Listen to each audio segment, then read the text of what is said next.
मैं उस डरावनी रात को कभी नहीं भूल सकता जिस रात मैंने अपना सबसे अच्छा दोस्त सूरज को खो दिया था।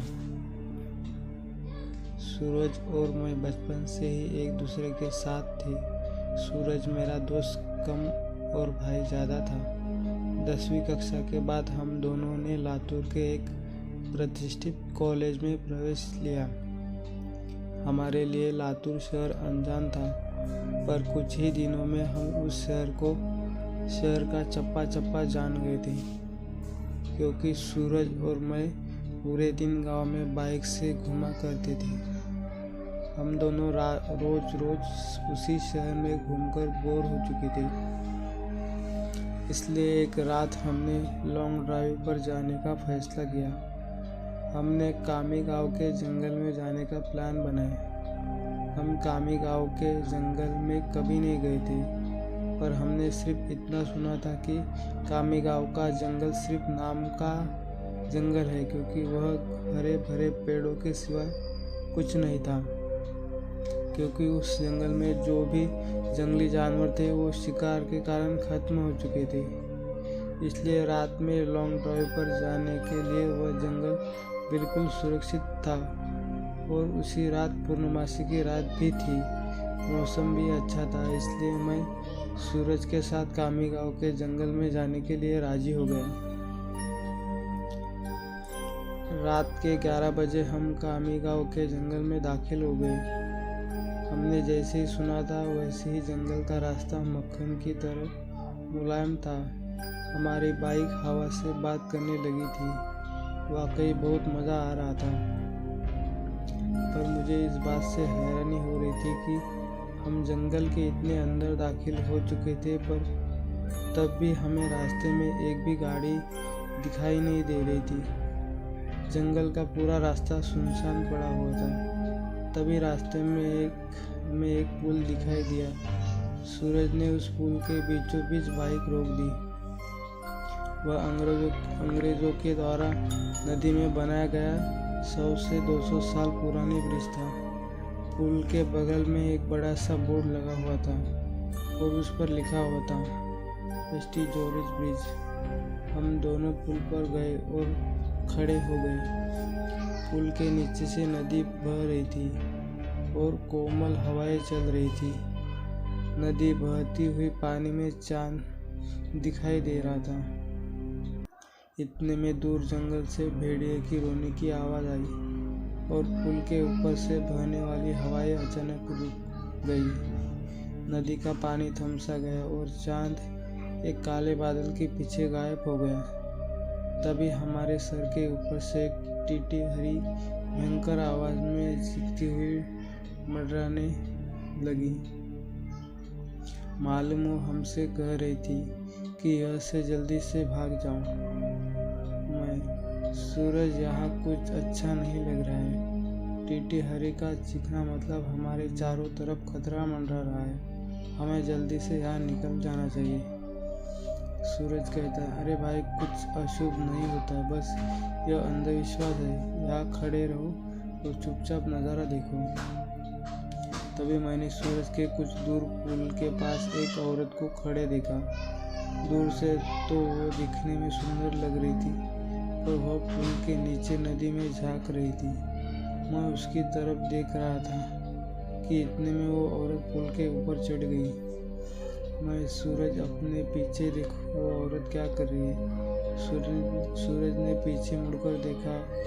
वो औरत अभी भी पुल के रेलिंग के ऊपर चढ़कर नदी में देख रही थी। सूरज भाई, वो खुदकुशी करने की कोशिश कर रही है। सूरज ने मुझसे कहा। खुदकुशी के ये शब्द सुनकर मेरे हाथ पैर कांपने लगे, क्योंकि जब मैं एक बच्चा था तब मेरे दादाजी ने खुद को फांसी लगा करके खुदकुशी कर ली थी, और वो मैं ही था जो उन्होंने पहली बार फांसी पर लटकते हुए देखा था। इधर सूरज उस औरत को रोकने के लिए उसकी तरफ भागा, लेकिन मैं वही खड़ा रहा, क्योंकि फांसी पर लटकते हुए मेरे दादाजी मेरे सामने आ रहे थे। सूरज तेजी से चिल्लाया, अरे चाची, क्या कर रही हो? उतरो, वहाँ से गिर जाओगे। सूरज की आवाज़ सुनकर मैं होश में आया। सूरज उस औरत के बहुत ही करीब जा पहुंचा था और तभी वो औरत नदी में कूद गई। तब तक मैं दौड़ते हुए सूरज के पास जा पहुंचा।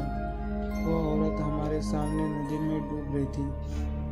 वो चीख रही थी, बचाओ बचाओ, पर मैं उसे सिर्फ डूबते हुए देख रही थी क्योंकि हम दोनों बहुत ज़्यादा डर गए थे और वो औरत मदद के लिए बुला रही थी।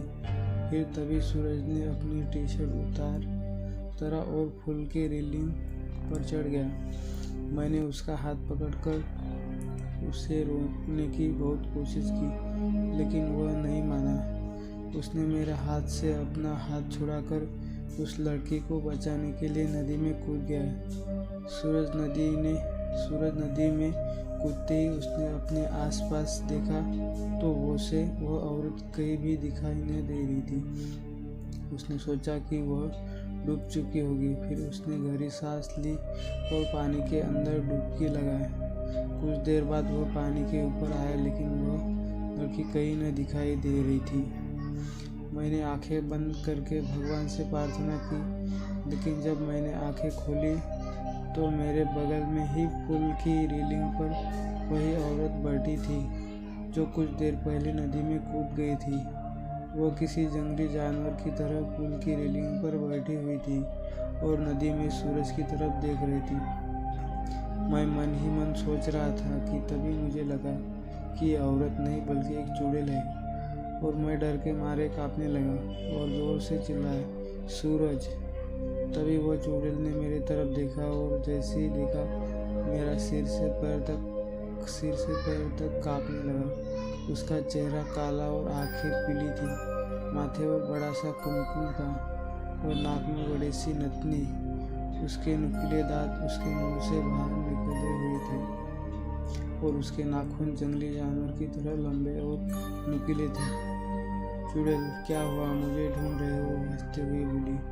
सूरज पानी की सतह से हमें देख रहा था। उसे भी पता चला चुका था कि ये कोई औरत नहीं बल्कि एक चुड़ैल है। सूरज हमें चौड़ी आंखों से देख रहा था। मैंने सोचा अब ये चुड़ैल मुझे इसी पुल पर चीड़-फाड़ कर मार डालेगी और फिर मेरे कच्चा मांस को चबा कर खा जाएगी, क्योंकि मैं अकेले ही उसके पकड़ में आ गया था और डर के मारे मैंने अपने पैंट में पेशाब कर दिया। चुड़ैल, डरो मत, मैं तुम्हें नहीं उसे अपने साथ नदी में ले जा रही हूँ। जब मैं यह सुना तो मेरे दिल डर से दहल उठा। मैंने सूरज से चिल्लाते हुए कहा, सूरज, जल्दी से पानी से बाहर निकलो, नहीं तो चुड़ैल तुम्हें पानी में ले जाएगी। सूरज पूरी तरह से डर गया था। उसके हाथ पैर सुन्न हो गए थे। उसे एहसास हो गया था कि वह नदी में से बाहर नहीं निकल पाएगा क्योंकि वो नदी के बीचों बीच था। चुड़ैल मेरी तरफ देखकर मुस्कुराई और फिर नदी में छलांग लगा दी। सूरज आखिरी बार चिल्लाया और चुड़ैल उसे पानी में अपने साथ ले गई। कुछ देर तक पानी में से बुलबुले निकल रहे थे, पर कुछ देर बाद वो भी बंद हो गई। मैं आंखें फाड़ कर नदी में देख रहा था और सूरज को पुकारता रहा और इतने में नदी के पानी में खून दिखाई दिया। मेरी आंखों में आंसू आ गए और मैं समझ गया कि उस चुड़ैल ने सूरज को मार दिया है। मैं वो सदमा बर्दाश्त न कर सका। मेरी आंखों के सामने अचानक अंधेरा छा गया और मैं उसी जगह पर बेहोश हो गया। जब मुझे होश आया तब सुबह हो चुकी थी। मैं 4-5 लोगों से घिरा हुआ था। पुल पर काफ़ी सारे लोगों की भीड़ जमी हुई थी। लोग पुल के नीचे झांक कर देख रहे थे। मैं उठा और दौड़कर पुल के पास गया और देखा पानी में नदी के किनारे सूरज की लाश तैर रही थी।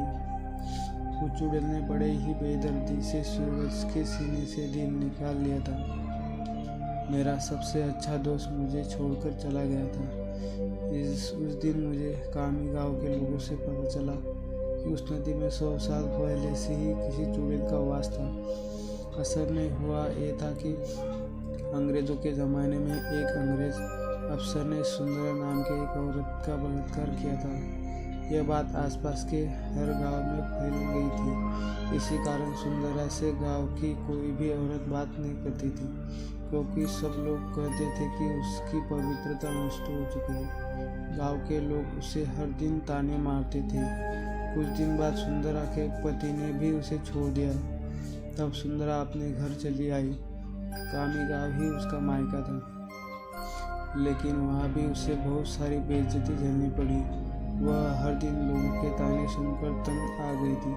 इसलिए एक दिन पूर्णमासी की रात सुंदरा ने कामी गांव के स्टील ब्रिज से नदी में कूदकर खुदकुशी कर ली थी। मरने के बाद वह चुड़ैल बन गई और पूर्णमासी की रात सुंदरा उस ब्रिज पर आती थी और लोगों को इसी तरह कपड़ से अपना शिकार बनाती थी।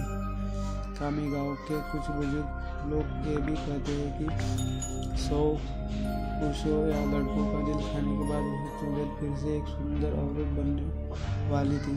इसलिए वह सिर्फ पुरुषों और लड़कों को अपना शिकार बनाती थी और उनका दिल कच्चा चबा जाती थी। सूरज के मरने के बाद कामी गांव की स्टील जॉर्ज ब्रिज पर कभी भी वह चुड़ैल दिखाई नहीं दी। इसलिए कामी गांव के लोग कहते हैं कि मेरा दोस्त सूरज उस चुड़ैल का आखिरी शिकार था और उसके बाद वो फिर से जिंदा और सुंदर स्त्री बन गई और अभी वह किसी आदमी के साथ अपना सामान्य जीवन जी रही होगी।